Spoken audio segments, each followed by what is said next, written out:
Hey everyone, welcome to The Project. My name is Cassia and I'm here to let you know what to expect over the next hour. In the next few minutes, our band is going to come up and play a few songs. It's not a concert, but it's something that we here call worship.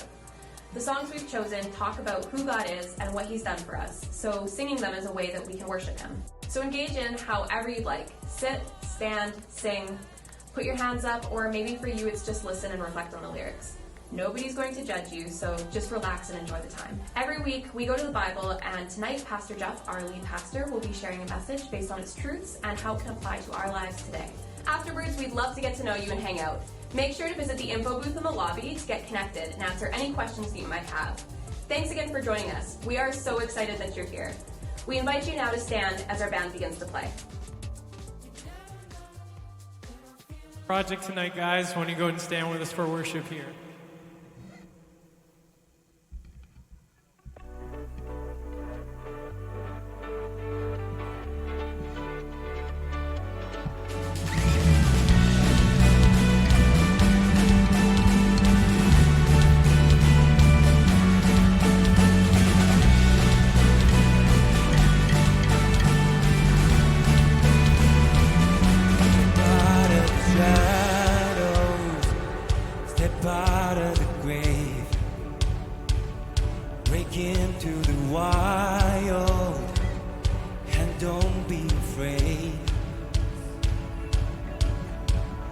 Run into wide open spaces, graces waiting for you. There's light, the weight has been lifted. Graces waiting. Where the Spirit of the Lord is, there is freedom. There is freedom. Where the Spirit of the Lord is, there is freedom. There is freedom.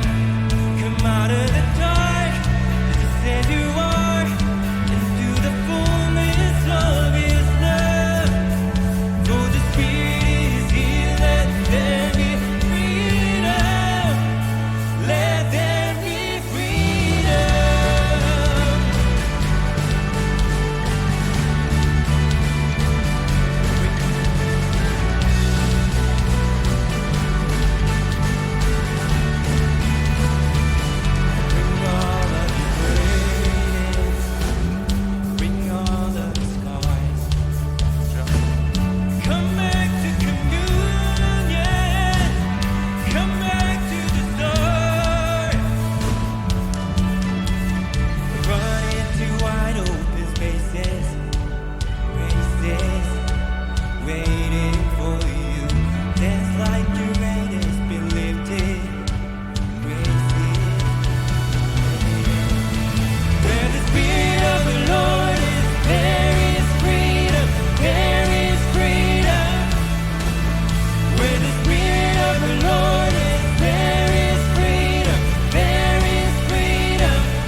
my focus, pushing off the limits. In this moment, I feel your spirit moving all around me.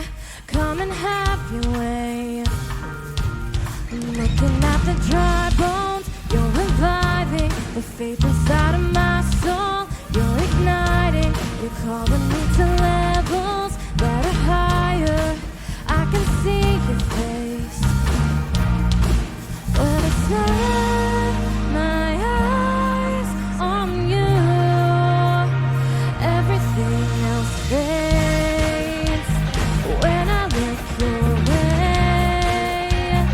everything else fades. When I look your way, everything else fades.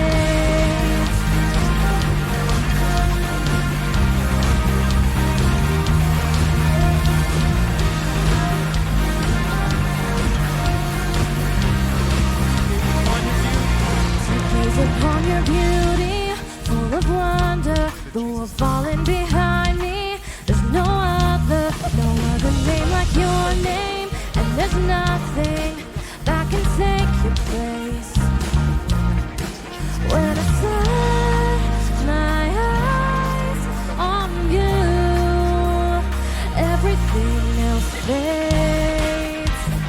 When I look your way, everything else fades. When I look your way, everything else fades.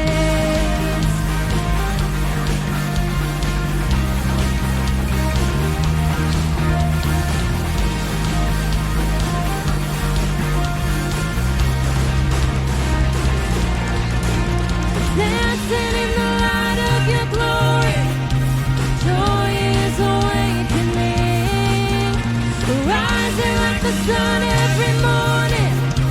Hope is alive in me, and we're dancing in the light of your glory. Hope is awakening, we're rising like the sun every morning. Hope is alive in me. When I set my eyes on you, oh, when I set my eyes on you, when I set my eyes on you, everything else fades. When I look your way,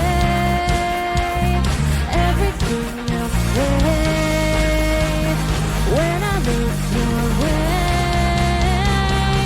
everything else fades. Everything else fades.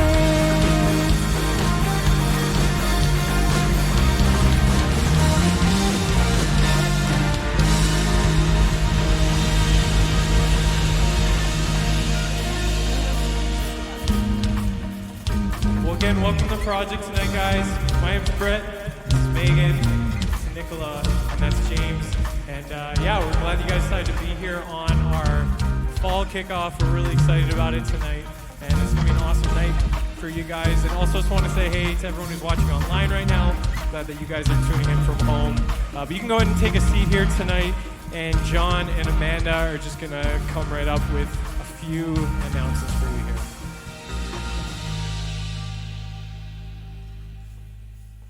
All right, guys. Hello. Welcome to the project. It's so good to see you guys. You're online. That's cool, too. We're glad you guys are here. My name is Amanda. I'm one of the pastors here. And I'm John. John, whether you know this or not, guys, he just agreed to be our intern for the year. So we're pumped. Yes, this is Wow. John. So you're going to see him a lot. Be nice. Say hi. All those great things. We're happy he's here. So yeah, he's been with us for the year. So now that I'm the intern, I get to tell you all what to do. I'm just kidding. So some of you guys are new. Some of you guys are newer. Either way, I would actually love to see you guys out. So after the project tonight, we're going to have the Connect booths wide open. So I'll be there. You can meet some of our team as well. And you guys are actually going to receive a welcome gift. I'm not going to tell you what that is until you get there and actually come and converse with me. So Be excited. Past that point, if you guys have your phones, agendas if you're interesting like that, I don't know. People are weird these days. So on September 26th, get out your phones. We are going to be having our small group kickoff.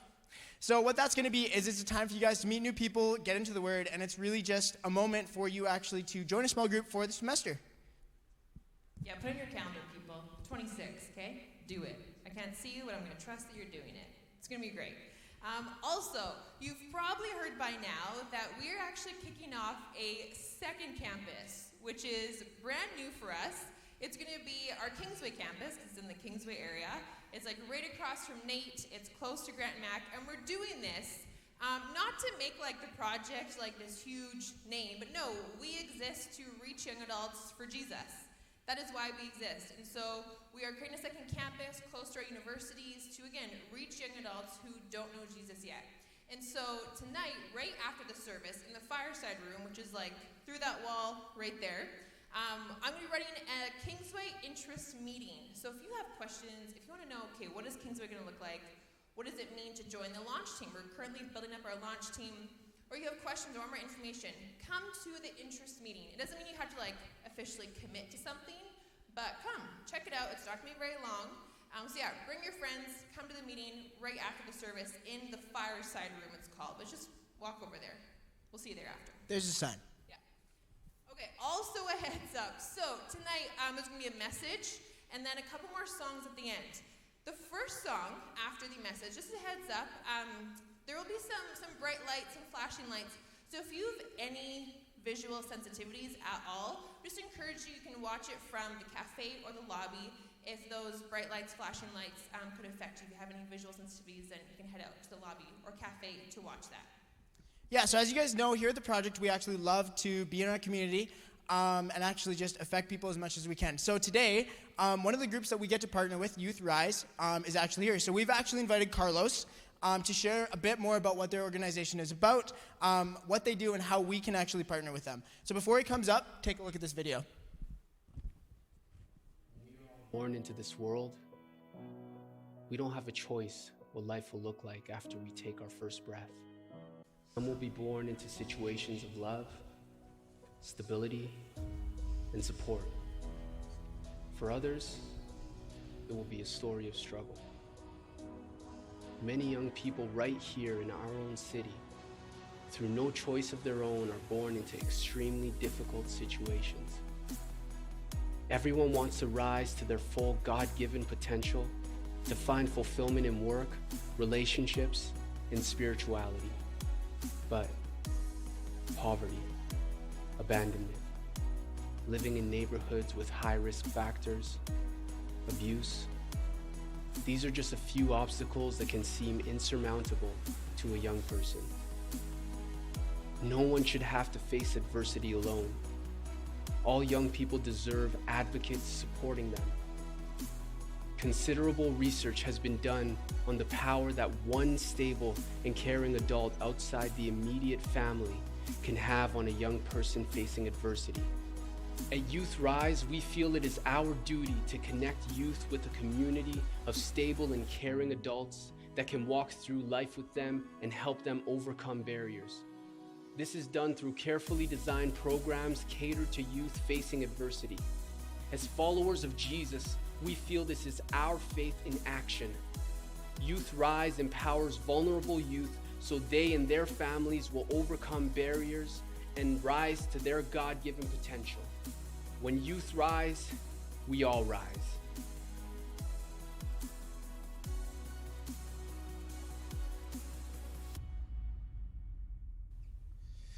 Hey guys, how's it going?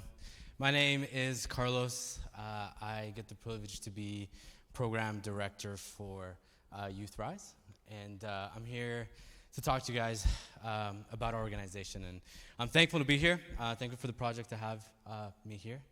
And I actually want to start off with sharing a story. Earlier this year, one of the youth of our community was going through a difficult time. And he ended up being caught stealing a car and chased down and tasered. and yeah, experienced something horrific like that, and he was only 14 years old. And immediately you think, okay, how, why? Like, that's the question you hopefully are asking, like, how did it get to that point? And his older brothers were part of our community, and he ended up being charged and had to do community service, and he ended up doing community service with us. And I got a chance to be with him throughout his time doing community service, and just got to ask the questions like how, and got to know him, build a relationship with him. And the deeper the conversations went, you got to realize, it was just one bad decision after the other, one bad influence after the other. And even deeper than that, you realize some of the barriers that this young man was facing. He'd come from a pretty messed up home.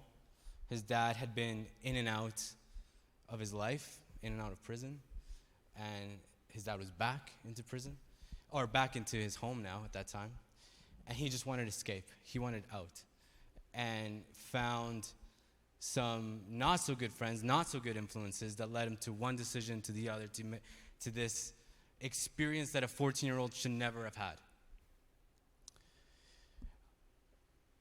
That's where an organization like us steps in.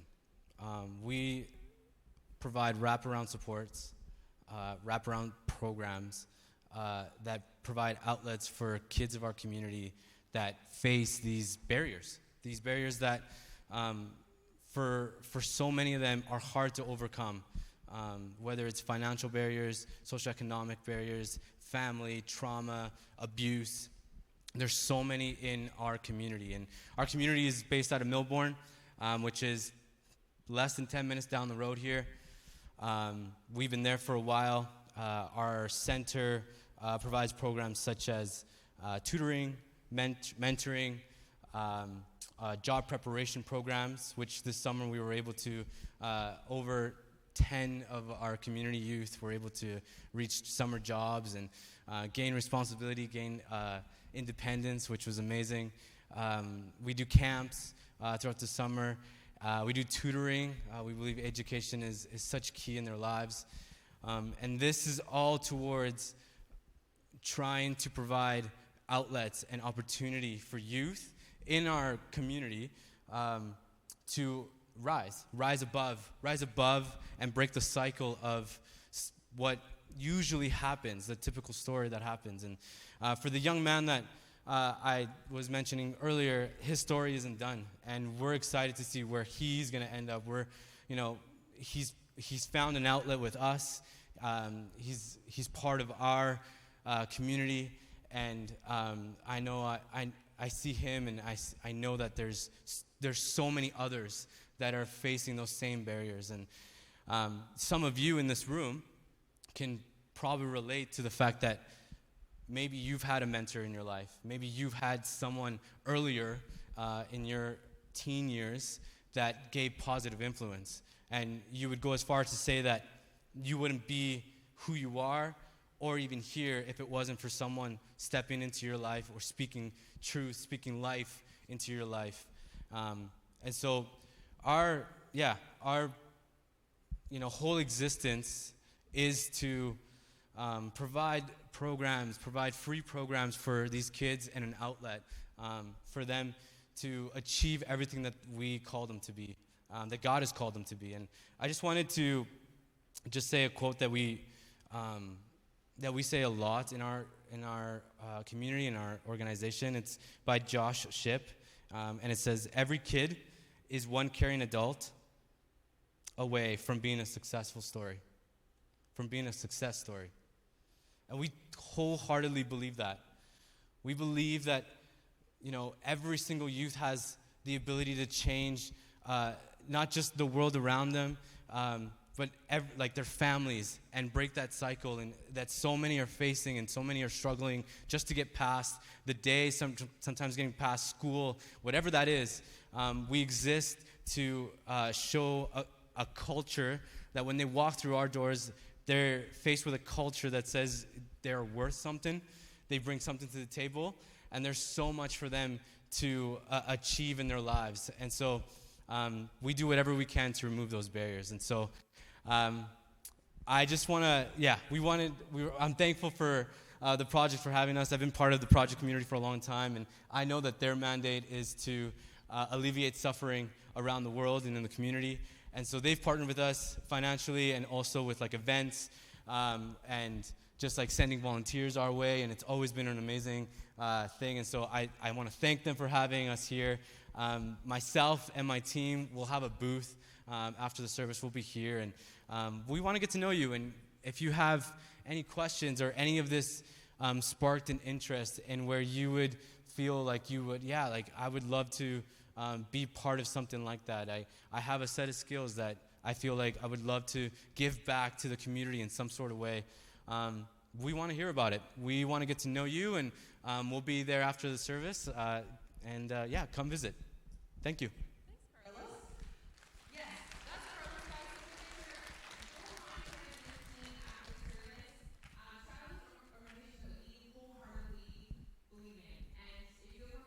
Involved. He will be in the lobby on that side after the service, so go chat with him.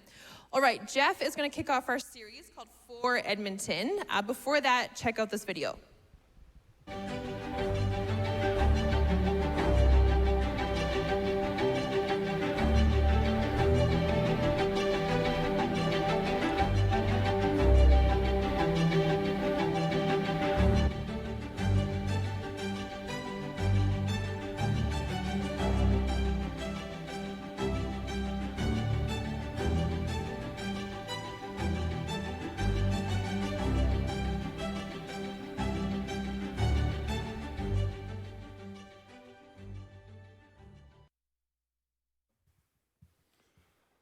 So a couple of months ago, I'm on my way home.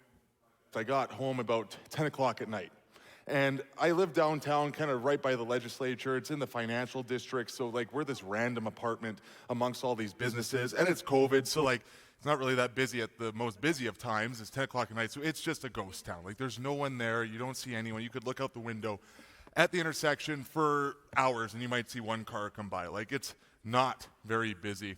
But as I'm parking, I'm pretty tired. It was a long night, and I'm just ready to kind of relax, go home, maybe talk to my wife for a little while, go to bed, get a good sleep. Just kind of exhausted, right? Don't really want to do anything. I remember I was like, I should pick up some things from the store on the way home, but I'll do it tomorrow. Like I just really don't want to be inconvenienced at this point. As I pull up on the street, I look over at a bus terminal right by us, and I saw someone laying down on the ground. Now, there's quite a few members of Edmonton's homeless community in that area, so it didn't seem that out of place, but the person looked to be a little out of it. And this person was basically spread out, just like totally out, and I thought, he's probably just sleeping.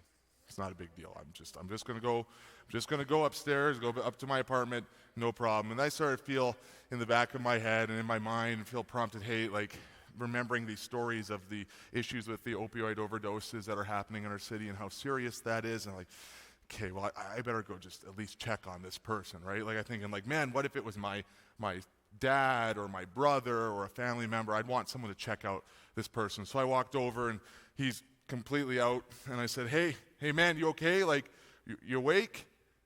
Are you all right? And completely non-responsive, and I'm like, okay, I'm sure this person's fine. I start yelling, hey, are you awake? Like, are you okay? Like, do you need help? Are you non-responsive at all? And I'm like, okay, well, listen, I don't want to have to overreact to this, but I'm a little nervous. I didn't have any Narcan on me, so I'm thinking, okay, I'll call 911 just to be safe. So I call 911. I'm thinking I'm probably overreacting, and I'm just like, hey, this is happening. There's this person. He's not responding. You might want to send someone to check him out. And they're telling me, okay, we'll check his breathing.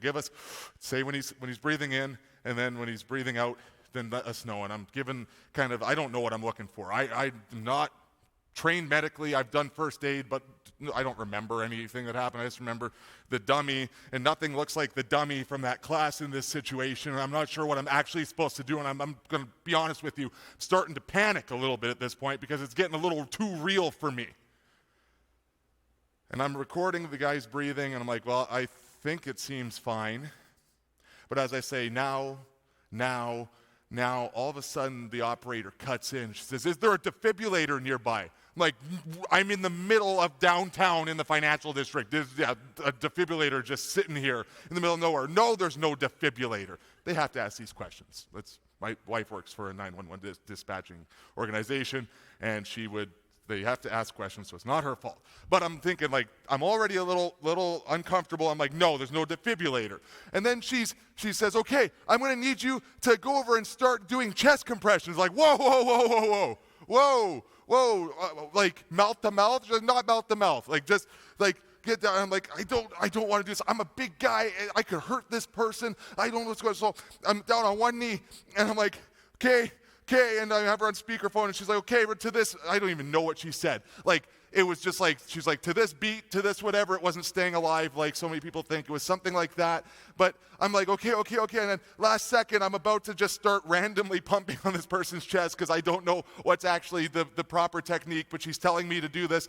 And finally, I'm like, yo, buddy, you got to wake up right now. Please wake up. And right as that happened, we're like right in his face, he like opens his eyes like, ah! And I'm like, ah! They were screaming at each other. And he's like, are you okay? He's like, I'm okay. I'm like, okay, good. And I'm freaking out. And just as this is happening, the ambulance starts coming down the street. I run out into the middle of the road. I'm like, he's over here. But I'm the one who needs your help because I'm having a heart attack. And they ran right by me and said, the guy just got up. He's like, oh, yeah, well, got into the ambulance, talking to the paramedics, like, yeah, he just had a little bit too much to drink. Well, that's good news. It's good. Could have been worse. It was very scary. And it was like, I'm glad I did it, but my wife made fun of me. She's like, you probably overreacted. I'm like, I didn't overreact, okay? Just a little bit of a dramatic situation. I want to talk about loving our neighbor tonight.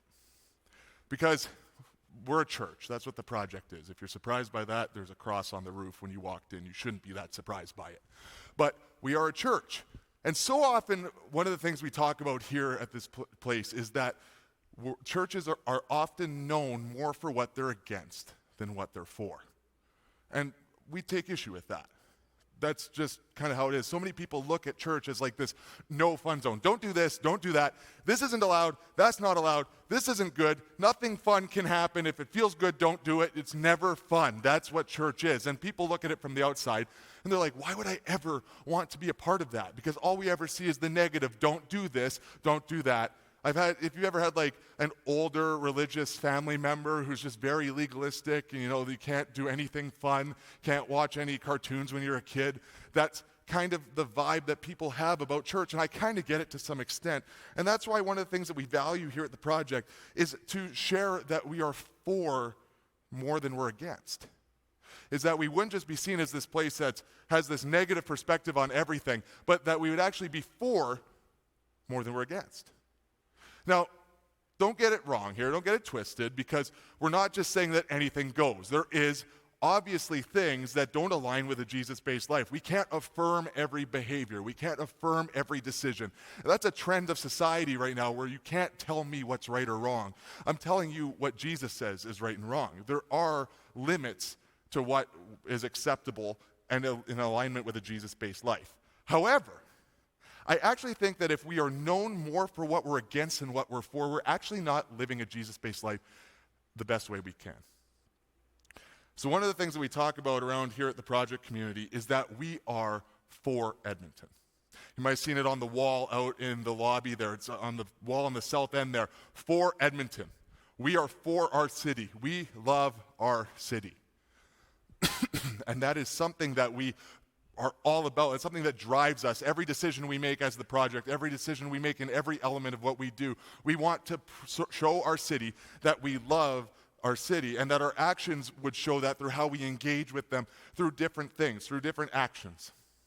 And in a world where it seems like everyone hates each other and there's these polarized issues, everyone's at each other's throats nonstop with political ideologies and just opinions and different ways of seeing the world, and we see everyone else as somebody that we should hate, that should be seen as dangerous, or somebody that we shouldn't want to associate with. To be a group and a community that loves our city, that loves our neighbor, I think is more valuable now than it has ever been in previous history, for sure, in my life. In a world that is so separated and segregated and isolated from each other by ideologies and different thought, we need to be a church and a community that loves our city and shows that unconditionally, that finds what unifies us, that shows our city that we are for them.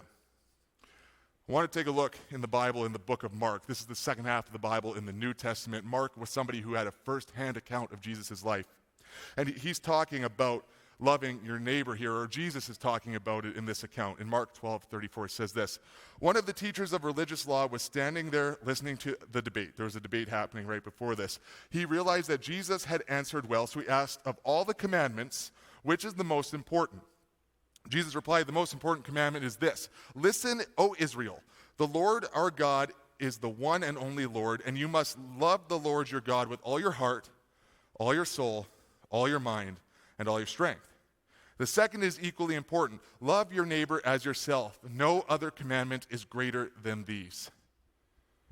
Jesus is really clear here that the number one thing, the number one most important thing that you can do in your life is to love God with all your heart, all your soul, all your strength, all your mind. With everything in you is to love God. Is to know the God that created you. Not like plural gods, not like a bunch of different gods, not just different ideologies, but God. The God that created the universe, that created you, that knew you before you were born, that has a plan for your life. Love that God with everything in you, because that is the best way to live. But he's making a very distinct statement here when he says that equally as important is to love your neighbor as yourself.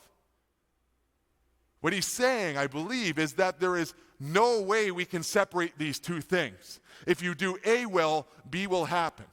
You can't do one and not the other. If you are truly following God and loving him and seeking him with everything in your heart, mind, body, soul, strength, everything, if you are doing everything you can to love God, you will love your neighbor as yourself.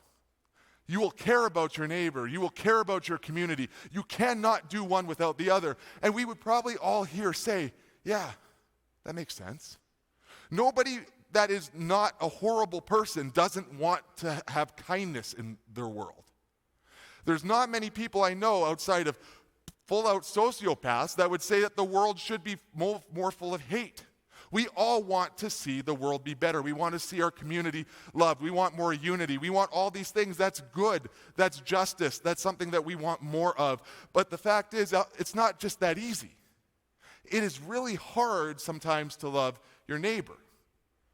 But if we aren't loving our neighbor, we aren't fulfilling what God wants us to do. And that's why he puts these two things together. It's just that simple. So let me ask you a couple of questions. Do you love your neighbor? Who is your neighbor? Let me ask you this. How do you think about people? What's your thought process like for people in your life, people at your school, people at your work, people in your family? When was the last time you went out of your way to help somebody, a stranger or somebody you know who you knew needed help? Do you spend more time loving your neighbor, trying to bring positivity or peace and unity to the world around you, to your neighbor, than you do complaining about your neighbor? People who disagree with you, people who you see as having dangerous thoughts, dangerous ways of living, or just people that you think are just blatantly dumb and a problem. Liberals, conservatives, anti-vaxxers, pro-vaccination people, whatever it is that you're against, whatever the people group you are, people that are government simps in your mind, whatever, I don't know. Whoever it is that is on the other side of your ideology that you think are wrong, how do you think about those people? Do you think the best of them? Do you wish the best of them? Or would you be kind of happy to see them struggle a little bit, to kind of get their just, get what they deserve? How do you treat those people within your own mind?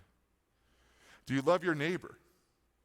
Or just do you love people who think like you, who talk like you, who look like you, who are just like you? See, to love your neighbor isn't just some random thing that the Bible talks about once. It actually is referenced 9 times throughout the Old Testament and the New Testament. The Old Testament being the first half of the Bible before Jesus is born, the second half being after Jesus is born, going through the 4 Gospels, his life story, and then kind of the beginning of the church, which extends to us today. It's referenced once, re-referenced, it's said over and over again. It's an important thing. And when something is repeated that often throughout thousands of years of history in the biblical narrative, it's something that we should probably pay attention to, because they're probably trying to get our attention with it. There's a purpose to it. So if you ask, what is Jesus for, I'll tell you this. What does Jesus care about?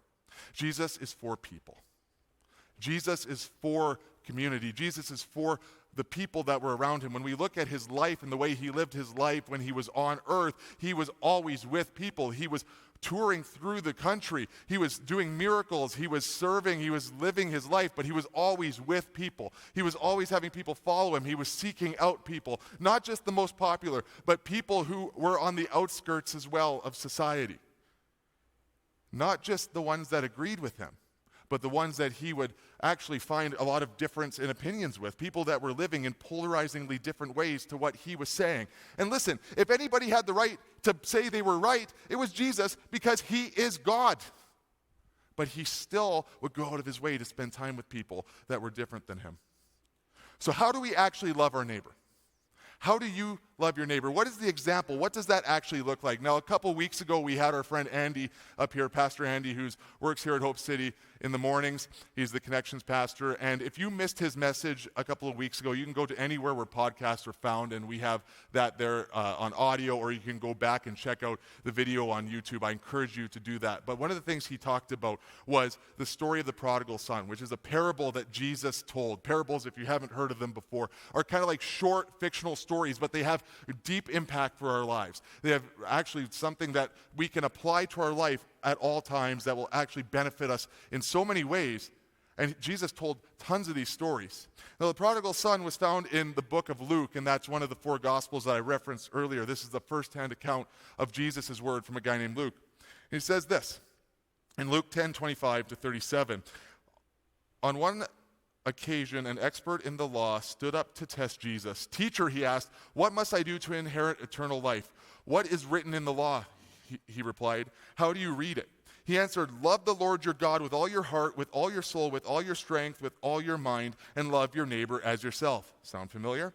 "You have answered correctly," Jesus replied. "Do this and you will live." But he wanted to justify himself, so he asked Jesus, "And who is my neighbor?" In reply, Jesus said, "A man was going down from Jerusalem to Jericho when he was attacked by robbers. They stripped him of his clothes, beat him, and went away, leaving him half dead. A priest happened to be going down the same road. When he saw the man, he passed by on the other side. So too a Levite, when he came to the place and saw him, passed by on the other side. But a Samaritan, as he traveled, came where the man was, and when he saw him, he took pity on him. He went to him and bandaged his wounds, pouring on oil and wine. Then he put the man on his own donkey, brought him to an inn, and took care of him. The next day he took out 2 denarii, which is money, and gave them to the innkeeper. 'Look after him,' he said, 'and when I return, I will reimburse you for any extra expense you may have.' Which of these 3 do you think was a neighbor to the man who fell into the hands of robbers?"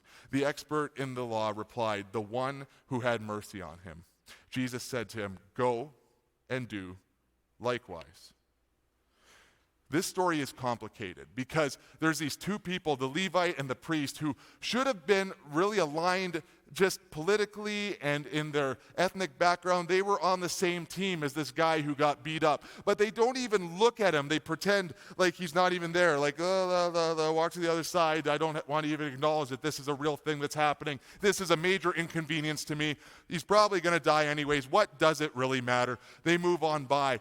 But a Samaritan person, and this is something you need to know about Samaritans and the Jewish people, was that they were ethnically and politically at war with each other. They hated each other. This was like Palestine and Israel. There was generations of tension and hate, and it was a very, very ugly situation. If anybody should have passed by on the other side, it would have been this Samaritan person. In fact, it might have been more rational for him to go over and step on him and put him out of his misery and celebrate, because that's how much tension there was at this time.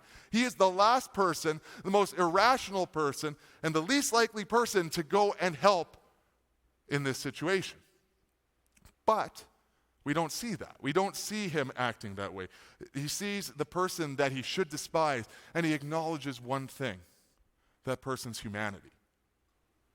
Even though they were still at war, even though they were in this tense, awful situation where they should hate each other, he didn't see somebody on the other side of an ideology, on the other side of a race, of an ethnic background. He saw somebody who was a fellow human being.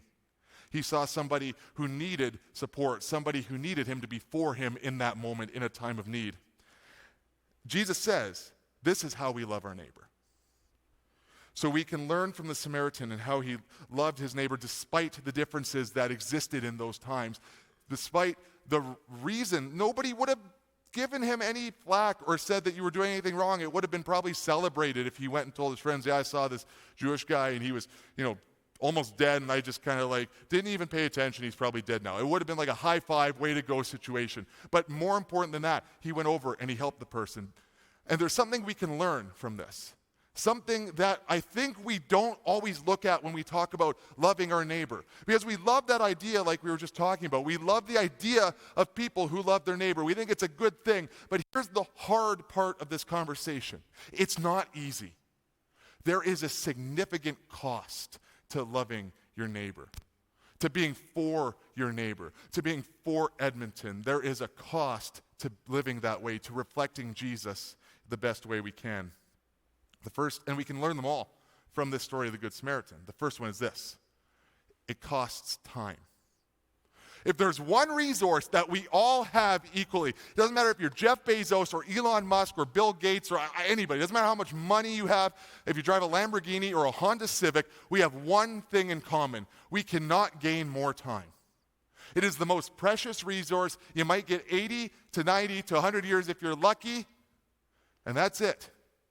We can't make more. Once it's spent, it's gone. But to love your neighbor, you will have to give your time. Whether that's through volunteering with an organization like Youth Rise, whether that's helping out at church, whether that's stopping to help somebody that needs help on the side of the road like the Good Samaritan did. It takes time. It is not convenient to love your neighbor. It is rarely convenient to do the right thing. But the inconvenience is worth it. The second thing it costs us is this: energy. It costs us energy and time. It takes work. This person stopped. He was deeply inconvenienced because he would actually have spent time, but he actually had to work and bandage and put oil and take care of the wounds and stop his life. He was on his way somewhere. He wasn't just out for a stroll, but he stopped everything that he was doing and began to work to help that person. It was a lot easier to not stop, but he continued to actually put work towards helping these people. His energy wasn't as important as what he needed to do in that moment. Third, it costs money. And that's a hard one, right? Because we're willing to give our time. It seems like that's the thing that we're all kind of more willing to do these days, is I'll volunteer here, I'll do this, but it takes money sometimes. This person gave us the example. The Samaritan actually went and took him to a hotel, probably not as fancy as, the Four Seasons here, but to what a hotel was a couple thousand years ago. And he said, here, this guy's injured, take care of him. And if it costs anything more, I'll come back. I'll be inconvenienced on my way back, and I'll actually help again. And if there's any more money, I'll give you whatever it costs. Whatever it costs, whatever it takes, I am willing to do that to help my fellow human being. Remember, these are people that were against each other. The fourth thing is this: it cost clout. It cost social standing. Because like I said, they would have gone and seen him, and he'd go to his friends and say, hey, look what I did. And he could have been in great social standing. His teammates and the people on his side would have been like, good, those people suck. I want nothing to do with them. It's good that this happened. But if his community, who is at war and living in this tension and living in this hateful relationship would have heard and seen what he was doing, they would have said, why are you living that way? That's not how we do this. That's contrary to what we actually do. That's not cool. You're not going to gain any social support. You're not going to look better because of that. There's no popularity contest won by loving your neighbor in these situations. That is the cost. It is not always something where you're going to gain clout. And in fact, often it isn't. And remember this. Through this entire interaction, nothing changed politically or socially between these two people.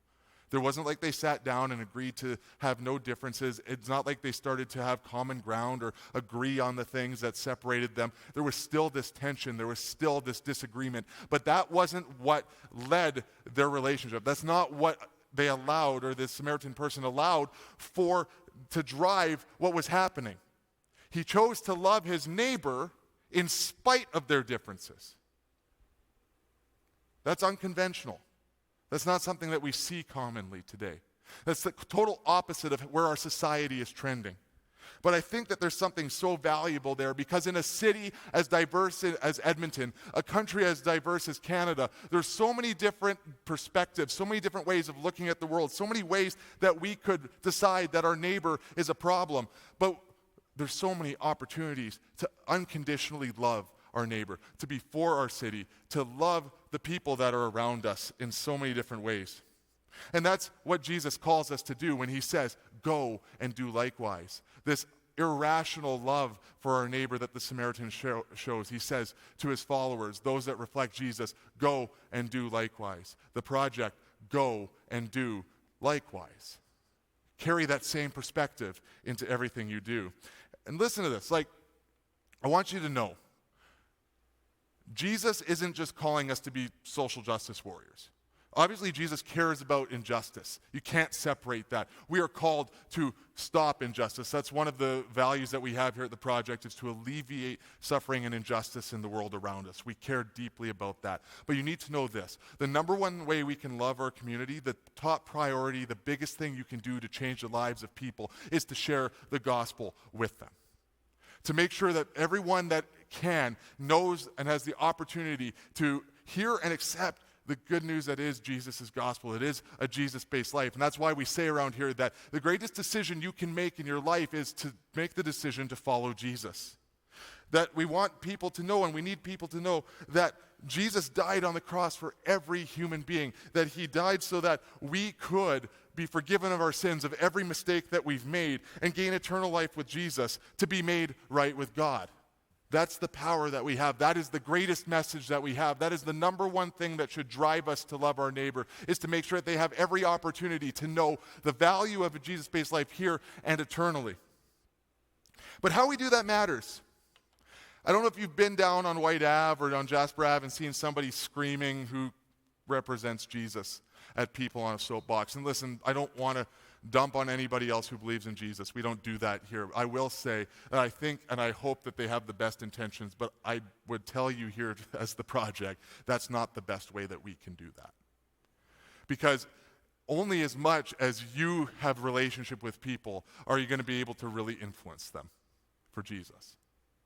You need to be able to love people and have, in order to have a conversation with them, you have to love your community and have some sort of connection there. It can't just be, hey, what's your name? Here's Jesus. All right, I did my job. We're good. That's it. Shared the gospel. It's up to you now. We need to be able to reflect Jesus in everything that we do as we love people through our actions and then eventually through our words and conversations. You won't be able to just yell at people into accepting a Jesus-based life. It just doesn't work like that.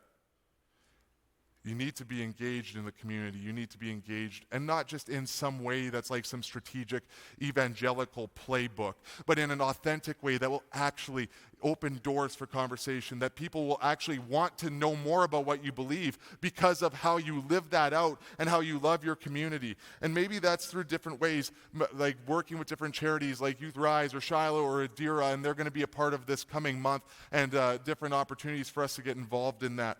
The fact is that we are for Edmonton because Jesus is for Edmonton. So let me ask you this. What in your life needs to change? to reflect that love? What in your life needs to be just amplified even more to love your neighbor, to be for your city?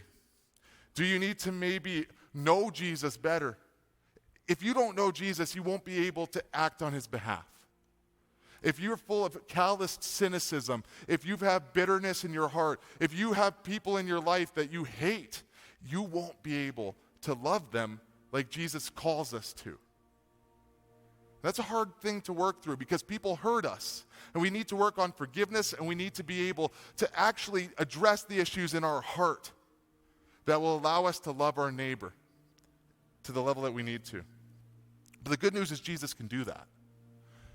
Jesus can supernaturally come into our heart if we're open to it and work away and chip away at that bitterness and that cynicism and that callous in our heart. And maybe that's you here tonight. Maybe you've just not been motivated. You just haven't had that drive to love your neighbor, to be for your community. But now you're like, I want to get involved with some of these different charitable organizations. I want to be a part of what we're doing. I want to actually do something with my small group. I want to fill some needs in our city. And that's great. And we would love to help you coordinate that as the project corporately. We just had our back-to-school bash for families who are in marginalized situations. We did an awesome car wash, and it was super fun. But let me tell you this. If you're just waiting for opportunities to get engaged in a program that's presented to you by a church or another organization, I'm thankful for you. I'm thankful that we can do those opportunities. But that isn't the fulfillment of a Jesus-based life. We can't just do one time and then be like, we're good for the year. See you at the next back-to-school bash. I loved my neighbor. Now I don't have to worry about them anymore. We'll always be trying to facilitate programs and opportunities, and those are valuable, but here is my challenge to us. Let your love for your neighbor and your community be something that goes beyond the walls of this building. That when we go into our day-to-day, that you would actually be for your city. Love your neighbor unconditionally.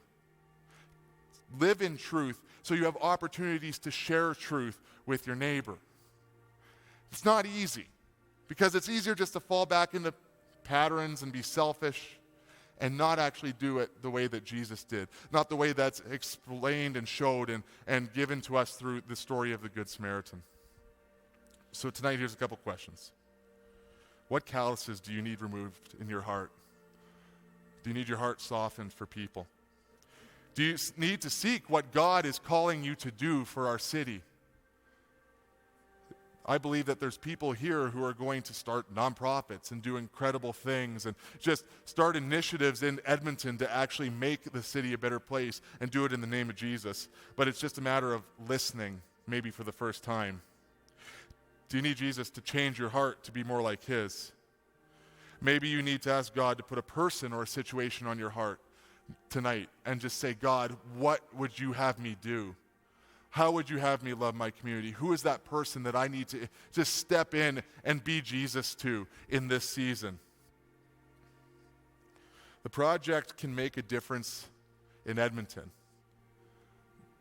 but it has to be something that we live day to day in all situations. It goes beyond this room. It goes beyond this building. It's something that needs to be instilled deeply in our hearts, that we love our neighbor as ourselves. And we look at the story of the Good Samaritan and we go, just like Jesus says, the project, and do likewise. So in just a second, the band's going to play. And again, if you have some sensory issues or lighting can be an issue for you, you can head to the cafe and come back after. But during this time, I want you to reflect on your heart, how you love people. What are some ways that you can be activated towards loving your community to make a difference and show our city that this church, that the project is not just against all these whatever different things, but that we are for our city, that we love our community, and that we will do everything in our power short of sinning to show the world around us that we love them. We care about them, that Jesus cares about them, and he is for them, and so are we. So now go and do likewise.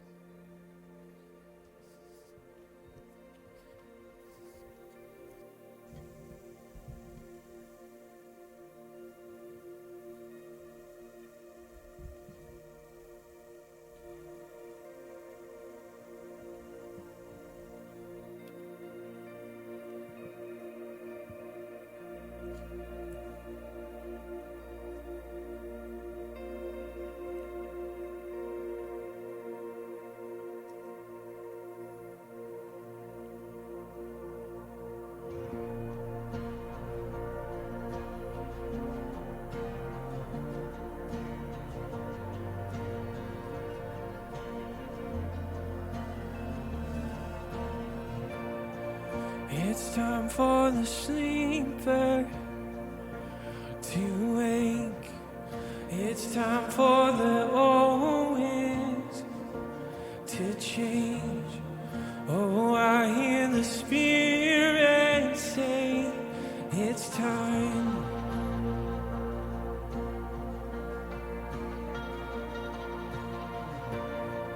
It's time for the dead men to rise. It's time for the gray light to shine.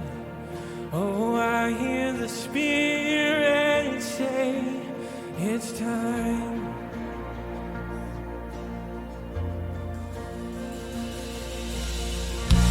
Swing wide, you heavenly gates.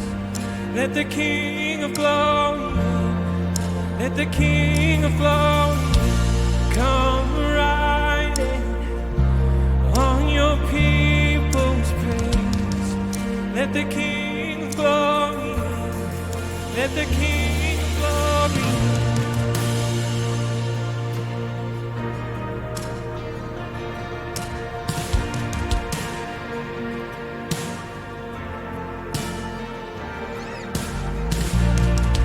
It's time for the sleeper to wake. It's time for the old winds to change. Oh, I hear the Spirit say it's time. It's time for the dead men to rise. It's time for the great light to shine. Oh, I hear the Spirit say it's time.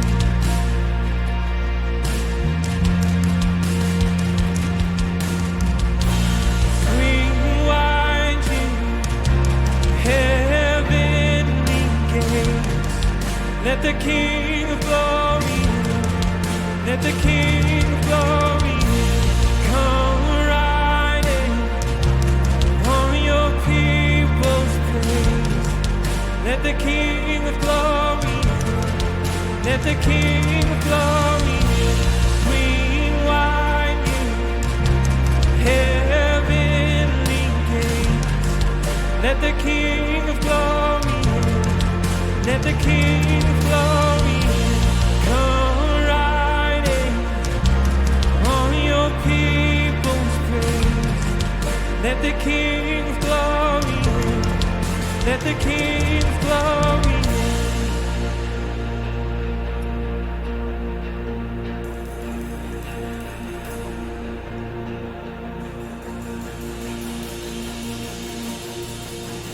Open up the windows, let the light in. Open up the windows, let the light in. Open up the windows, let the light in. Let the light in, let the light in. Open up the windows, let the light in. Open up the windows, let the light in. Open up the windows, let the light in. Let the light in, let the light in. Open up the windows, let the light in. Open up the windows, let the light in. Open up the windows, let the light in.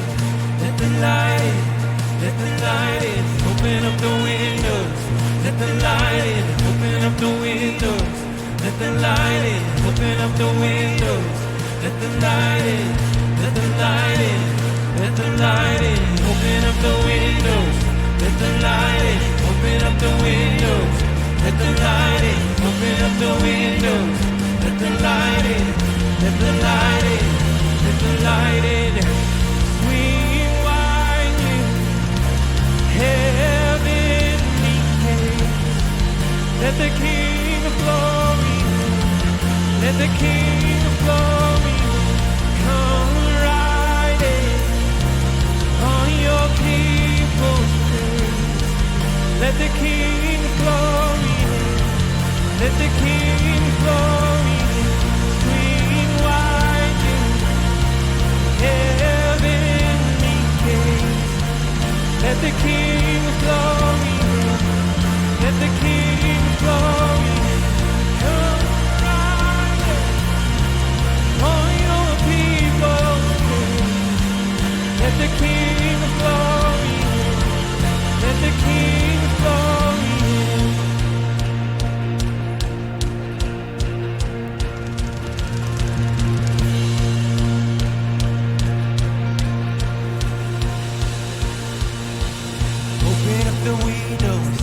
the light in, open up the windows. Let the light in, open up the windows. Let the light in, let the light in, let the light in, open up the windows. Let the light in, open up the windows. Let the light in, open up the windows. Let the light in, let the light in, let the light in, open up the windows. Let the light in, open up the windows. Let the light in, open up the windows. Let the light in, let the light in, let the light in, open up the windows. Let the light in, open up the windows. Let the light in, open up the windows. Let the light in, let the light in, let the light in. Green wine, heavenly rays. Let the King of Glory in. Let the King of Glory in. Come riding on your people's praise. Let the King of Glory in. Let the King of Glory in.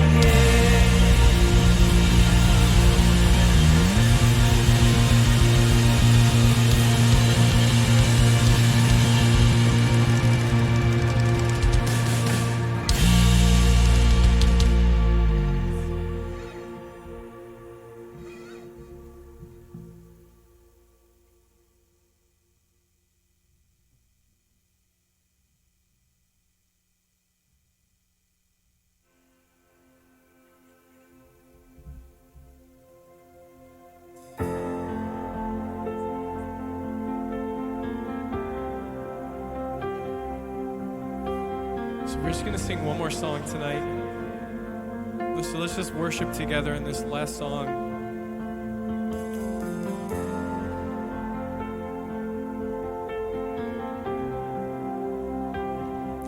Yeah, let's just sing this together.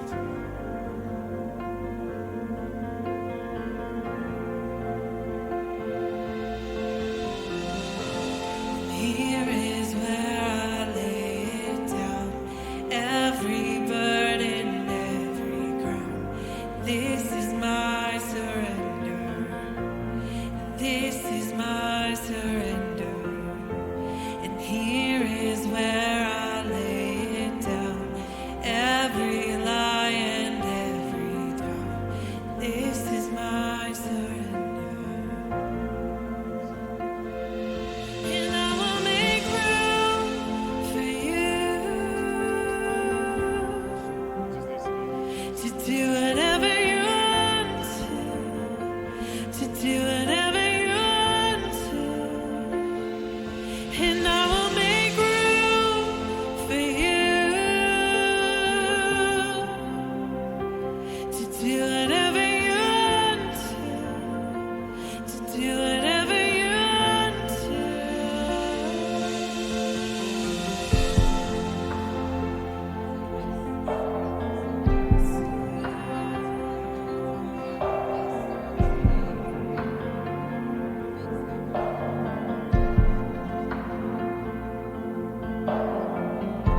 And here is where I lay it down, every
do whatever you want to, and I will make room for you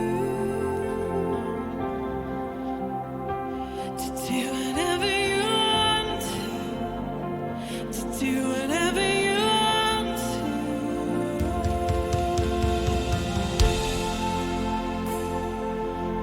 Yes, you.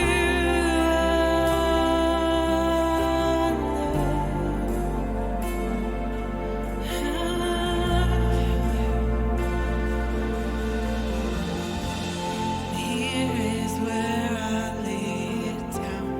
You are all I'm chasing now. This is my surrender. This is my surrender. And here is where I lay it down. You are all I'm chasing now. This is my surrender. This is my surrender. It's you. It's you come. So we'll make room. And you are Lord. It's for you. Oh, let's sing I'll make room.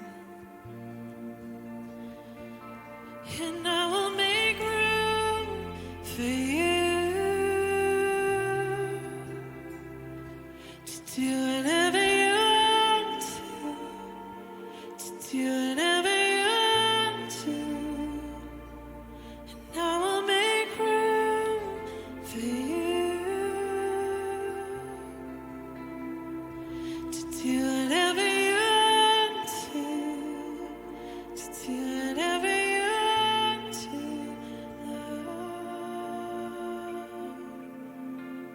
So Father, we lift that up to you tonight. That we would allow ourselves to make room for what you want to do into us. That as we walk with you this week, that we would find time to worship and honor your name. That we would find you in the midst of the little things. That we would know that you're walking with us through everything that we carry. And so Lord, we lift this night up to you. Thanks, guys. You can have a seat.